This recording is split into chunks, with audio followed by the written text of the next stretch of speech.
यह कहानी एक पति पत्नी की है। परिस्थितियां दोनों के लिए एक ही होते हुए दोनों के विचारों में कितना फर्क है, इस कहानी में हम आपको यही बताएंगे। एक महान लेखक अपने लेखन कक्ष में बैठा हुआ था, कुछ लिख रहा था। पिछले साल किडनी स्टोन के कारण मेरा ऑपरेशन हुआ। इस ऑपरेशन के कारण बहुत लंबे समय तक मुझे बिस्तर पे रहना पड़ा। इसी साल मैं 60 वर्ष का हुआ और अपनी पसंद की नौकरी से रिटायर हो गया। अब मैं बेरोजगार हूं। इसी साल मेरे पिता की मृत्यु का दुख मुझे झेलना पड़ा और इसी साल कार एक्सीडेंट हो जाने के कारण मेरा बेटा मेडिकल की परीक्षा में फेल हो गया, क्योंकि उसे बहुत दिनों तक अस्पताल में रहना पड़ा। कार की टूट-फूट का नुकसान अलग हुआ। अंत में लेखक ने लिखा, यह बहुत ही बुरा साल था। जब लेखक अपने लेखन कक्ष में लिख रहा था तो उसकी पत्नी वहां आई। उसने देखा कि उसका पति बहुत दुखी लग रहा है और अपने ही विचारों में खोया हुआ है।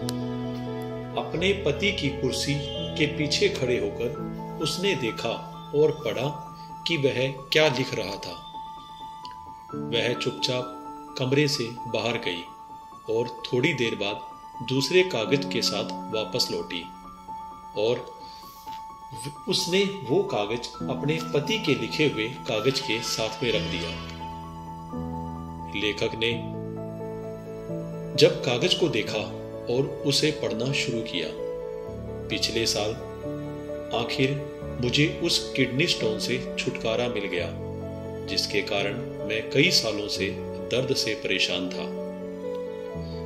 इसी साल मैं 60 वर्ष का होकर स्वस्थ तंदुरुस्त अपनी नौकरी से स्वाभिमान के साथ सेवानिवृत्त हुआ।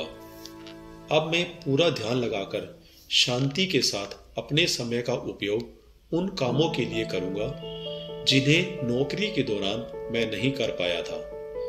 इसी साल 95 वर्ष के मेरे पिता बगैर किसी पर आश्रित हुए और बिना गंभीर बीमारी के परमात्मा के पास चले गए। इसी साल भगवान ने एक्सीडेंट में मेरे बेटे की रक्षा की। कार टूट-फूट गई, लेकिन मेरे बच्चे की जिंदगी बच गई। उसे नई जिंदगी तो मिली, पांव भी सही सलामत है और हाथ भी। अंत में पत्नी ने लिखा था, इस साल भगवान की हम पर बहुत कृपा रही, साल अच्छा बीता। मानव जीवन में प्रत्येक मनुष्य के समक्ष अनेक परिस्थितियां आती हैं। उन परिस्थितियों का प्रभाव कैसे और कितना पड़ेगा, यह पूरी तरह हमारे सोचने के तरीके पे निर्भर करता है। चीजें वही रहती है, पर नजरिया बदलने से पूरा परिणाम बदल जाता है।